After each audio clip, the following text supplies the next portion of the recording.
As-tu déjà remarqué que plus tu essaies de contrôler tous les aspects de ta vie, plus tout semble t'échapper des mains? Il existe un paradoxe qui guide nos désirs. Plus tu forces, moins tu as de contrôle. Nous passons nos journées à courir, à essayer de tout contrôler en même temps, à appuyer sur des boutons dans toutes les directions, en espérant que quelque chose fonctionne, même sans comprendre le système. Nous appelons cela de l'effort, de la discipline, de la responsabilité, alors que bien souvent ce n'est qu'une dépendance au contrôle. Oui, cela paraît contradictoire, mais c'est précisément là que réside le secret. Ce n'est pas la tension qui soutient une vie bien vécue, c'est le calme. Marc Aurèle a écrit quelque chose de simple, limite-toi au présent. Non pas parce que l'avenir n'a pas d'importance, mais parce qu'un esprit trop sous pression perd le présent. Ce que tu désires ne vient pas de la pression continue, ni d'un esprit en état d'alerte permanent. Cela naît de ta capacité à rester calme, comme un lac serein, où l'eau immobile reflète avec clarté ce qui se trouve au-dessus. Le véritable pouvoir naît de la capacité à se détendre sans renoncer, à agir sans désespoir. Un esprit agité est comme une eau turbulente, rien ne s'y reflète correctement. Un esprit serein perçoit des chemins, des solutions et des opportunités que la précipitation ne permet jamais de voir. La philosophie stoïcienne le dit clairement depuis des siècles. La force réside dans la sérénité. Quand tu te détends à l'intérieur, tu ne deviens pas faible, tu deviens lucide. Et la lucidité change les décisions. Les décisions changent les résultats. Les stoïciens appelaient cela amor fati, accepter le rythme de la vie sans renoncer à la responsabilité de ses propres choix. C'est agir avec le courant et non contre lui. C'est cela que tu vas apprendre ici. Dans cette vidéo, je vais te montrer des principes stoïciens, pratiques et applicables pour avancer sans te détruire intérieurement. Maintenant, commençons. L'art du désir. Plus tu désires quelque chose, plus cela semble t'échapper des mains. C'est le paradoxe qui rend beaucoup de gens fous. Les stoïciens avaient compris quelque chose que la psychologie commence aujourd'hui à confirmer. Le problème n'est pas le désir, mais l'attachement qui se crée autour de lui. Épictète, qui est passé de l'esclavage à l'un des plus grands philosophes de l'histoire, enseignait que la véritable richesse ne consiste pas à accumuler des choses, mais à réduire la dépendance émotionnelle à ce qui n'est pas sous ton contrôle. À partir du moment où quelque chose devient indispensable à ton bonheur, tu perds l'équilibre. Quand tu restes entier même sans cela, tu gagnes en force. Avoir peu de désir ne signifie pas renoncer à la vie, ni abandonner ses ambitions. Cela signifie savoir faire la différence entre vouloir quelque chose et en avoir besoin pour se sentir complet. Quand tu as besoin, tu crées de la tension. Quand tu désires avec détachement, tu crées de l'espace. Désirer sans avoir besoin, c'est ce qui transforme l'anxiété en magnétisme. Pense aux personnes de ta vie qui semblent attirer les opportunités naturellement. En général, ce ne sont pas celles qui passent leur temps à se plaindre de ce qui leur manque, ni celles qui passent la journée entière à publier des affirmations désespérées sur les réseaux sociaux, en essayant de convaincre le monde et elles-mêmes qu'elles vont bien. Ce sont des personnes qui tiennent leur désir avec légèreté, comme on tient un papillon posé dans la paume de la main, sans serrer, sans peur, sans chercher à contrôler. Elles veulent que de bonnes choses arrivent, mais elles ne placent pas leur valeur personnelle dans le résultat. C'est ce que les stoïciens appelaient l'indifférence préférée. Tu préfères le succès, tu préfères l'amour, tu préfères l'abondance. Mais ta paix intérieure ne dépend pas de l'arrivée de ces choses. Ton bonheur n'est pas otage de ce qui se passe à l'extérieur de toi, et c'est précisément cette posture qui crée une force discrète, mais extrêmement puissante. Parce que les personnes et les opportunités sentent quand quelqu'un n'agit pas à partir du manque. Quand tu pratiques le désir détaché, tu cesses d'émettre de l'urgence, cette énergie qui presse, qui exige, qui repousse, et tu commences à agir à partir d'un état intérieur de confiance et de suffisance. Même avant qu'un résultat concret n'apparaisse, quelque chose change déjà clairement. Tes décisions ne naissent plus de la peur.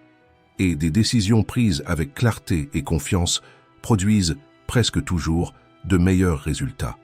Le véritable tournant se produit quand tu dis « j'aimerais vraiment que cela arrive » et que malgré tout, tu prends des actions cohérentes et inspirées dans la direction de ton objectif. Mais que tu complètes intérieurement, si cela n'arrive pas exactement comme je l'ai imaginé, je reste entier.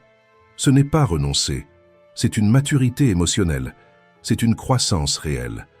Grandir, c'est comprendre que la vie, bien souvent, perçoit des possibilités que ta vision actuelle n'atteint pas encore. Il existe un champ bien plus vaste de possibilités lorsque tu lâches le contrôle et que tu fais confiance au processus. Pratique cela aujourd'hui. Amène à ton esprit ton plus grand désir, respire profondément et dis avec honnêteté que cela arrive ou quelque chose d'encore meilleur. Ressens comment cette phrase allège la pression intérieure, détend le corps et ouvre de l'espace pour de nouvelles possibilités. Laisse cette idée pénétrer ton esprit et ton cœur et partage dans les commentaires, si cela a du sens pour toi. Je choisis la paix, pas le désespoir. Le magnétisme du moment présent. Ton esprit passe probablement toute la journée partout, sauf là où ton pouvoir existe réellement, ici et maintenant. La plupart des gens vivent mentalement divisés entre deux lieux qui n'existent pas, un futur qui n'est pas encore arrivé ou un passé qui ne peut plus être changé. C'est comme essayer de conduire en regardant seulement dans le rétroviseur ou seulement vers l'horizon, en ignorant complètement la route devant toi. Mais les stoïciens ont compris quelque chose d'essentiel. Toute la vie réelle se déroule dans le moment présent, et toute création naît d'ici. Quand tu n'es pas ici, tu perds la magie. Sénèque a écrit « Le véritable bonheur est de profiter du présent ». Et ce n'est ni de la poésie, ni une philosophie abstraite. C'est un principe pratique et observable de la vie. Quand ta conscience est totalement présente, tu perçois des opportunités qu'un esprit dispersé ne voit tout simplement pas. Tu perçois le ton d'une conversation, un détail dans l'environnement, une pause qui change tout. Tu aurais ignoré ce commentaire anodin qui mène à ta prochaine grande opportunité. Tu ressens l'élan de prendre un chemin différent pour rentrer chez toi et, sur ce trajet, tu rencontres la bonne personne, la bonne idée ou l'intuition qui débloque quelque chose à l'arrêt depuis des mois. Mais voici le point que beaucoup ne comprennent pas à propos de la présence. Il ne s'agit pas seulement d'attention, il s'agit d'énergie. Quand tu es véritablement présent, tu lâches le poids du regret et de l'anxiété, et tu commences à fonctionner depuis ton état le plus clair et le plus disponible. Cette énergie est profondément attirante, pour les personnes comme pour les circonstances. Pense aux personnes les plus magnétiques que tu connais. Elles ne sont pas agitées, pressées ou mentalement absentes. Ce ne sont pas celles qui regardent leur téléphone tout le temps ou qui vivent en parlant de ce qu'elles feront un jour. Ce sont celles qui te regardent dans les yeux quand tu parles, qui écoutent vraiment et qui te font sentir que, à cet instant, rien d'autre n'a d'importance que cette rencontre. Qui te fait sentir comme si tu étais la seule personne dans la pièce. C'est la force silencieuse de la présence. Et voici l'ironie la plus puissante. Quand tu arrêtes de vivre pour le futur, tu commences à construire un futur meilleur. Quand tu cesses d'essayer d'échapper à ce moment devient la base de tout ce que tu désires créer. Les opportunités ne vivent pas dans demain. Elles vivent dans la qualité de conscience que tu apportes à aujourd'hui. Ta respiration est ton ancre dans le présent. Chaque fois que ton esprit s'échappe vers le « et si » ou vers le « si » seulement, reviens à la respiration. Sens tes pieds toucher le sol, comme si tu créais des racines dans le maintenant. Observe 3 choses que tu peux voir, entendre ou ressentir à cet instant. C'est une pratique concrète d'alignement intérieur. Le moment présent n'est pas seulement l'endroit où tu existes, c'est l'endroit où tu crées. Arrête de vivre dans la salle d'attente de ta vie. Entre dans la réalité qui se déroule maintenant, parce que c'est ici que les décisions deviennent claires, que les connexions se forment et que les véritables mouvements commencent. Tu n'es pas à l'abri des obstacles. Ce n'est pas une possibilité, c'est une garantie incontournable de l'existence. La vie ne met pas certaines personnes à l'épreuve, elle met tout le monde à l'épreuve. Mais il existe quelque chose qui différencie ceux qui réalisent leurs rêves de ceux qui restent immobiles. La manière dont chacun fait face à la résistance. La résistance peut devenir ton ennemi ou ton professeur. Et ce choix se fait exactement au moment où quelque chose ne se déroule pas comme tu l'avais prévu. Marc Aurèle, l'un des hommes les plus puissants du monde antique, a affronté des pestes, des guerres, des trahisons et des pertes profondes, et pourtant il a trouvé la clarté nécessaire pour écrire l'une des phrases les plus directes de la philosophie pratique. L'obstacle à l'action fait avancer l'action. Ce qui empêche devient le chemin. Voilà le secret pour transformer chaque contretemps en une préparation silencieuse à quelque chose de plus grand. Quand tu cesses de lutter contre la réalité comme si elle avait tort et que tu commences à avancer avec elle, quelque chose change. La résistance cesse d'être un poids et devient une direction. La majorité des gens rencontrent un obstacle et pensent immédiatement que le monde est contre eux. Ils le prennent personnellement, perdent leur énergie émotionnelle et abandonnent avant même de comprendre ce qui était en train de se construire là. Mais si chaque obstacle était en réalité un entraînement déguisé, une façon pour la vie de te renforcer avant de te donner ce que tu désires tant. Pense à l'huître et à la perle. Le grain de sable ne détruit pas l'huître, il ne la paralyse pas. Il crée quelque chose de précieux parce que l'huître réagit avec intelligence à l'inconfort. Les obstacles ne sont pas des punitions. Ce sont des invitations à devenir la personne capable de soutenir le prochain niveau de ta vie. Quand tu acceptes la résistance, au lieu de nourrir du ressentiment, quelque chose de très concret change dans tes actions. Tu cesses de gaspiller ton énergie à lutter contre ce qui est, et tu commences à utiliser cette énergie pour traverser ce qui est. Tu deviens comme l'eau, flexible, persistante et, avec le temps, impossible à arrêter. Accepter n'est pas renoncer. Accepter, c'est arrêter de se battre contre le fait pour agir avec intelligence. Cela ne signifie pas passivité. Cela signifie agir avec clarté, et non par désespoir. Tu réponds au lieu de réagir. Tu cherches la leçon dans le défi et l'opportunité cachée dans l'obstacle. La prochaine fois que quelque chose ne se passe pas comme prévu, ne te referme pas immédiatement. Arrête-toi et demande-toi, comment cela peut-il être en train de me préparer? Qu'est-ce que cette expérience cherche à renforcer en moi? Parce que parfois, le retard est une protection. Parfois, le détour mène à un chemin meilleur que la destination initiale. Et très souvent, le non que tu reçois ouvre l'espace pour un oui plus grand. Fais confiance au processus, même lorsque tu ne vois pas encore l'ensemble du tableau. La vie voit des courbes que tu n'as pas encore atteintes. Le pouvoir de l'autorité intérieure.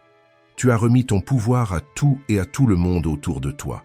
Et c'est pour cela que ce que tu désires semble toujours à quelques pas hors de portée. Non pas parce que le monde serait contre toi, mais parce que ta stabilité émotionnelle a été placée entre les mains du monde. Les stoïciens ont découvert quelque chose de simple et de décisif. La véritable transformation commence lorsque tu récupères ton autorité intérieure et que tu cesses de permettre aux circonstances extérieures de commander ton état intérieur. Épictète enseignait que personne ne peut te blesser sans ta permission. Ce n'est pas seulement de la résilience émotionnelle, c'est un changement profond de position intérieure. Chaque fois que tu penses « je ne peux pas être heureux tant que cela n'arrive pas » ou « je ne me sentirai bien que lorsque cela changera », tu remets, sans t'en rendre compte, les clés de ton royaume à quelque chose d'extérieur. C'est comme dire « ma paix est en dehors de moi ». Et vivre ainsi est épuisant. Ton humeur commence à dépendre du comportement des autres. Ta confiance oscille en fonction du solde de ton compte bancaire. Ta valeur monte et descend selon les compliments, les mentions, j'aime ou la reconnaissance. C'est comme vivre attaché par des fils invisibles, où chaque commentaire, chaque résultat et chaque imprévu te tire dans une direction différente. Et le plus dangereux, c'est que cela semble normal, parce que beaucoup de gens vivent ainsi. Mais lorsque tu récupères ton autorité intérieure, tu gagnes en conscience. Tu réalises que ta paix, ta joie et ton sentiment d'abondance sont des décisions intérieures et non des récompenses extérieures. Ce n'est pas de l'indifférence face aux résultats. C'est cesser de leur déléguer ton bien-être. Tu continues d'agir, d'essayer et de construire, mais tu ne mets plus ton identité sur la ligne d'arrivée. Ce changement élimine la pénurie émotionnelle parce que tu cesses d'agir par désespoir. Quand tu sais que tu peux aller bien indépendamment des circonstances, tes choix deviennent plus lucides et plus solides parce que ta valeur n'est plus en jeu. Tu deviens plus authentique et cela se ressent. Les gens sentent quand quelqu'un ne mendie pas la validation. C'est comme entrer dans une pièce sans avoir besoin de prouver quoi que ce soit. La posture parle avant les mots. C'est pour cela que les opportunités ont tendance à aller vers ceux qui ne les poursuivent pas avec anxiété. Le succès s'approche souvent de ceux qui n'en ont pas besoin pour se sentir entiers. Celui qui agit à partir de l'autorité intérieure crée une force silencieuse qui attire, au lieu de repousser. Commence à pratiquer cela aujourd'hui. Avant d'ouvrir les réseaux sociaux, avant de regarder ton compte bancaire, avant de chercher la moindre approbation, fais une pause consciente et demande-toi, comment est-ce que je choisis de me sentir maintenant? Honore ce choix. Parce que le monde extérieur reflète toujours le monde intérieur. Change ta position intérieure et l'extérieur se réorganise. Ressens ce pouvoir grandir en toi et engage-toi envers lui. Partage dans les commentaires. Je suis l'auteur de ma propre expérience. L'art de la non-action stratégique. Cela peut sembler contradictoire, mais à de nombreux moments, l'attitude la plus puissante que tu puisses adopter est de ne rien faire du tout. Les stoïciens ont compris quelque chose que notre culture, obsédée par le mouvement, a oublié. Il existe une différence claire entre être occupé et être efficace, entre agir par anxiété et agir avec direction, entre forcer les actions et permettre à l'action juste de mûrir. Lao Tse enseignait que le sage ne cherche pas à tout contrôler et que c'est précisément pour cette raison qu'il obtient des résultats durables. Parfois, ta plus grande avancée ne vient pas de faire davantage, mais de cesser d'interférer avec ce qui est déjà en mouvement.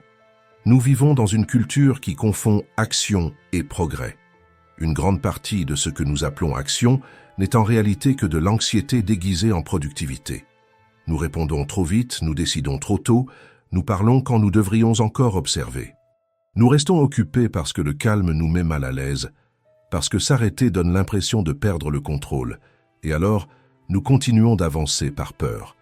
Le paradoxe est simple, cette énergie frénétique finit souvent par éloigner exactement ce que nous essayons d'attirer. La non-action stratégique n'est ni de la paresse, ni l'abandon de tes objectifs. C'est la capacité de reconnaître que tu as déjà fait ta part, et qu'insister au-delà de cela devient de l'ingérence, pas de l'effort. C'est comme planter une graine. Après l'avoir enterrée, creuser tous les jours pour voir si elle a poussé n'accélère pas le processus. Cela ne fait que détruire la racine. Certaines choses ont besoin de germer loin de tes yeux, dans le silence, au bon moment, sans pression. Pense à un maître d'échecs. Il ne déplace pas des pièces pour donner l'impression d'être actif. Il observe l'échiquier, lit le rythme de la partie et attend le moment exact, même si cela signifie paraître immobile pendant que l'autre se précipite. La patience devient pouvoir.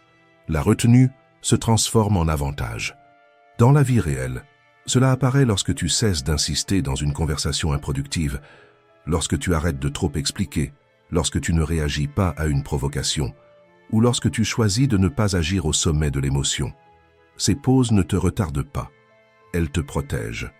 En apprenant l'art de la non-action stratégique, tu cesses de t'épuiser avec des mouvements qui consomment de l'énergie, mais ne produisent pas de véritable avancée. Tu commences à faire davantage confiance à ta perception, à sentir quand agir et quand reculer est le mouvement le plus intelligent. Et, très souvent, en attendant, tu perçois quelque chose d'essentiel. L'espace que tu as créé était exactement ce qui manquait pour que la solution apparaisse. Non pas parce que l'univers fait de la magie, mais parce que tu as cessé de bloquer les chemins par des actions précipitées. Cette semaine, pratique quelque chose de simple et de puissant. Dis « je ne sais pas encore » lorsque tu ne sais réellement pas. Attends lorsque l'attente te semble plus lucide que la précipitation. Observe comment cela crée un espace mental, émotionnel et pratique pour des réponses qui n'apparaissent pas sous pression. La vie ne récompense pas ceux qui bougent tout le temps, mais ceux qui savent rester suffisamment silencieux pour recevoir ce qui était déjà en chemin.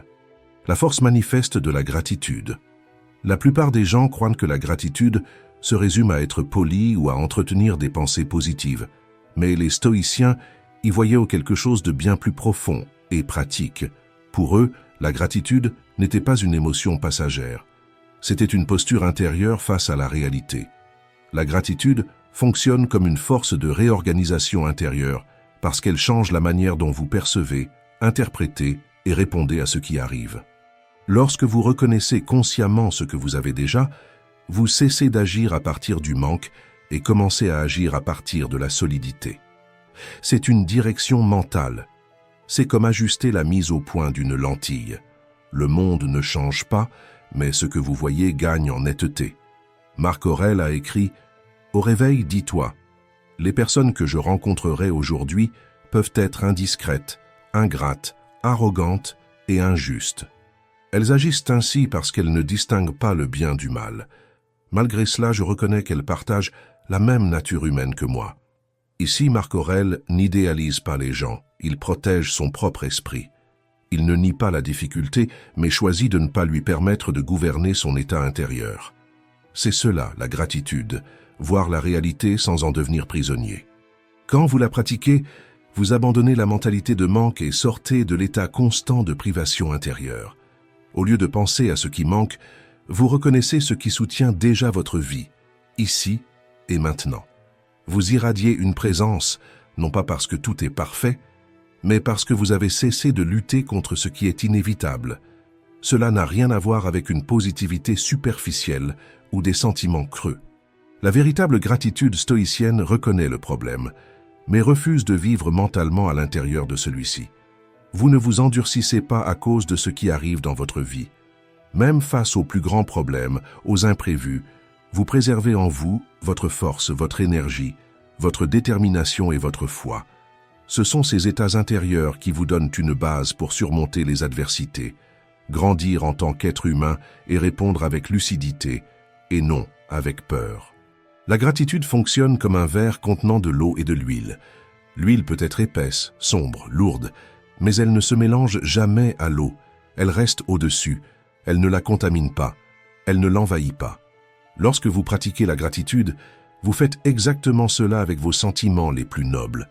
Vous les protégez. Rien, aussi épais que cela puisse paraître, n'a le pouvoir de vous atteindre. Cela crée une spirale de renforcement. La gratitude génère la clarté génère de meilleures décisions, et de meilleures décisions créent des expériences plus stables. C'est pourquoi il vaut la peine de pratiquer la gratitude comme une action concrète, et non seulement comme une sensation intérieure. Dès aujourd'hui, faites un remerciement sincère, une reconnaissance honnête. Écrivez un message, passez un appel. Remerciez-vous vous-même, remerciez votre corps pour continuer à vous soutenir, votre respiration pour être présente sans rien exiger en retour. La gratitude que vous pratiquez transforme ce que vous avez en quelque chose de suffisant. Et le suffisant est le seul sol sur lequel quelque chose de nouveau peut croître avec stabilité. Valoriser ce que vous avez déjà reçu n'appauvrit pas vos désirs. Cela fait mûrir vos conquêtes. Celui qui honore ce qu'il possède déjà devient digne de recevoir davantage. La force de la souveraineté émotionnelle. Tes émotions ne t'arrivent pas par hasard, elles sont créées par toi. Quand tu comprends cela, tu peux transformer toute ta vie. Pourtant, la majorité des gens passent des années à remettre son état émotionnel aux circonstances, aux autres personnes et à des événements aléatoires hors de leur contrôle. C'est comme si n'importe quelle situation pouvait prendre le volant de ta vie et décider de la direction. Sénèque enseignait que tout ce qui est nouveau excite l'esprit, mais que seul un esprit en quête de vérité parvient à traverser cette excitation sans s'y perdre. Ce n'est pas le stimulus qui nous domine, c'est le manque de conscience de la manière dont nous y réagissons. La véritable stabilité apparaît lorsque tu comprends que tes réactions émotionnelles sont des choix, et non des réflexes inévitables. Quand tu prends conscience de cela, tu retrouves le centre de ta propre expérience. Pense à deux personnes vivant le même rejet, la même perte financière ou la même déception. L'une se désorganise intérieurement, revit la situation encore et encore, nourrit la douleur par ses pensées et finit paralysée. L'autre ressent pleinement la douleur, ne la fuit pas, observe ce que cette expérience révèle et l'utilise comme carburant pour créer quelque chose de meilleur. La différence ne se trouve pas dans les circonstances, mais dans la souveraineté émotionnelle. C'est la différence entre être emporté par le courant et apprendre à nager à l'intérieur de celui-ci. La souveraineté émotionnelle ne consiste pas à réprimer ses sentiments ni à feindre la force. C'est permettre à l'émotion d'exister sans lui permettre de prendre le contrôle de toi. Tu reconnais la colère sans devenir agressif. Tu reconnais la tristesse sans en faire une identité. Tu ressens la peur sans la laisser décider à ta place. C'est à ce moment-là que l'émotion cesse d'être une prison et devient une énergie. Parce que lorsque tu as une maîtrise intérieure, tes émotions deviennent une matière première pour des choix plus intelligents. Tu choisis ce que tu crées lorsque tu choisis le calme au milieu du chaos. C'est comme régler le feu. Hors de contrôle, il détruit. Bien orienté, il réchauffe, éclaire et construit. Tu deviens un puissant attracteur de circonstances plus équilibrées, lorsque tu es capable d'accéder à la sérénité même sous pression. Et cela ne dépend pas d'une situation parfaite, cela dépend de ta posture intérieure. Quelle que soit ta situation actuelle, tu commences à générer des expériences plus saines lorsque tu ne réagis pas automatiquement à tout ce que tu ressens. La pratique est simple, mais elle n'est pas facile. Lorsque tu ressens une émotion intense, arrête-toi un instant et demande-toi « Que cherche à me montrer cette émotion ? Qu'est-ce que je peux en apprendre ? Comment puis-je utiliser cette énergie de manière constructive ?» Au lieu de te noyer dans l'émotion, tu l'observes comme on observe une vague. Elle arrive, elle grandit et inévitablement elle passe. Alors, fais un choix conscient concernant le temps que tu resteras dans cet état émotionnel et ce que tu feras de l'énergie qu'il te fournit. Parce que rester prisonnier d'une émotion est une décision répétée et non un accident isolé. Tes émotions sont des messagères, pas des maîtresses. Elles existent pour informer, pas pour gouverner. Elles ne doivent pas contrôler tes décisions ni déterminer ton destin lorsque tu maîtrises ton monde émotionnel. Lorsque tu gouvernes tes émotions, tu gouvernes ta vie. C'est le véritable pouvoir, silencieux, solide et durable. Dis-le avec clarté, non comme une affirmation vide, mais comme une décision consciente. Mes sentiments existent, mais ils ne me contrôlent pas.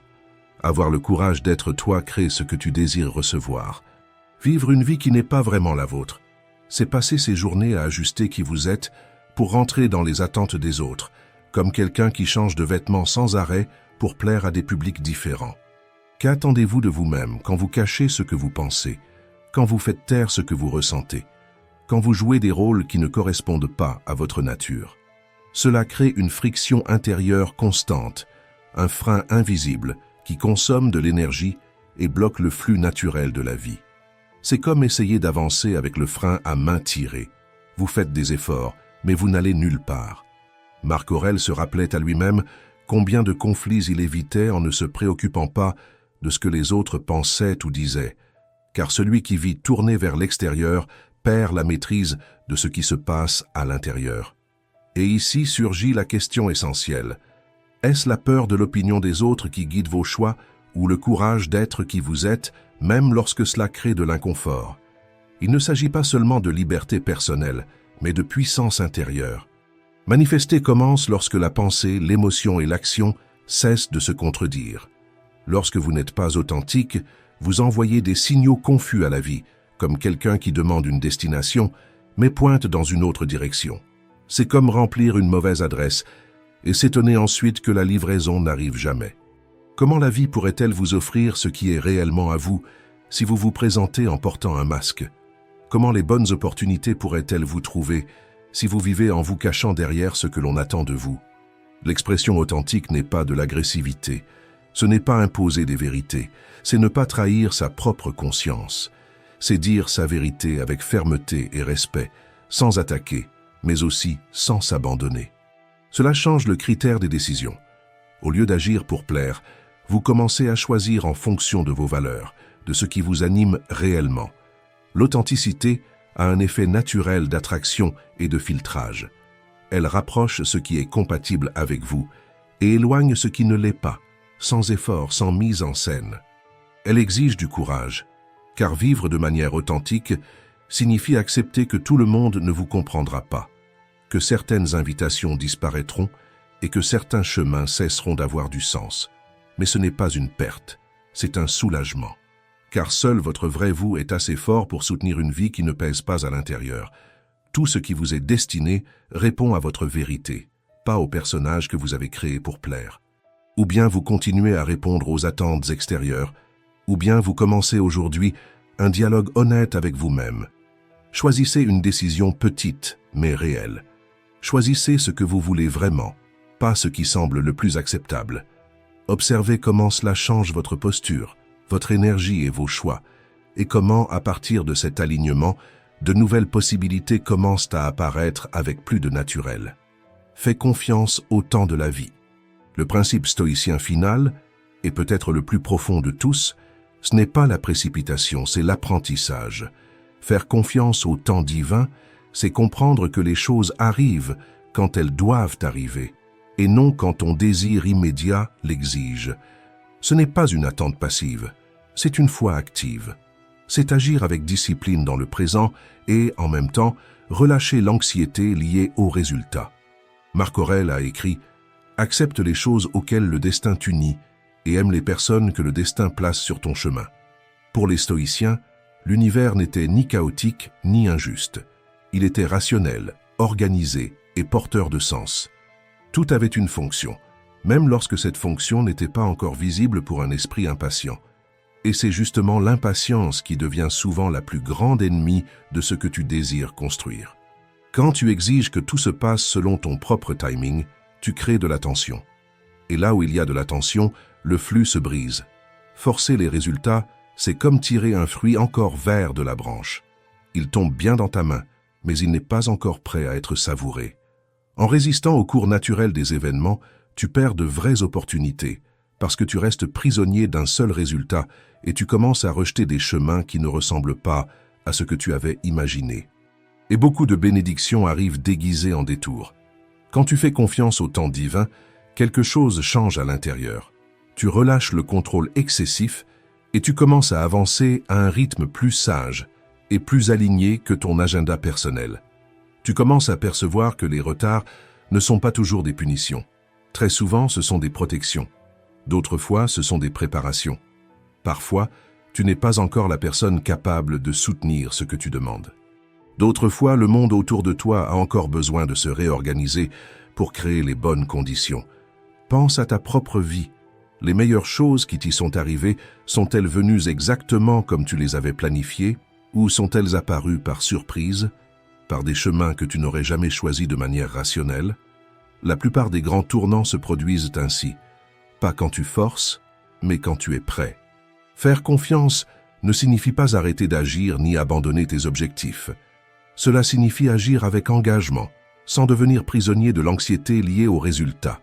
Quand tu te donnes avec grâce, quelque chose d'essentiel se produit. Tu cesses de t'épuiser à vouloir tout contrôler et tu commences à percevoir la beauté du moment présent. Tandis que l'esprit anxieux vit projeté dans demain, la vie réelle se déroule maintenant. Et c'est maintenant que l'univers agit en ta faveur, même lorsque cela n'est pas encore visible. Les stoïciens ne parlaient non pas de manifestation comme le fait le développement personnel moderne, mais ils ont compris quelque chose de fondamental. La véritable manifestation, ce n'est pas obtenir ce que tu veux, c'est devenir celui ou celle que tu dois être. Quand ces principes s'intègrent, tu cesses de lutter contre la vie et tu commences à marcher avec elle. Ce n'est pas renoncer à tes rêves.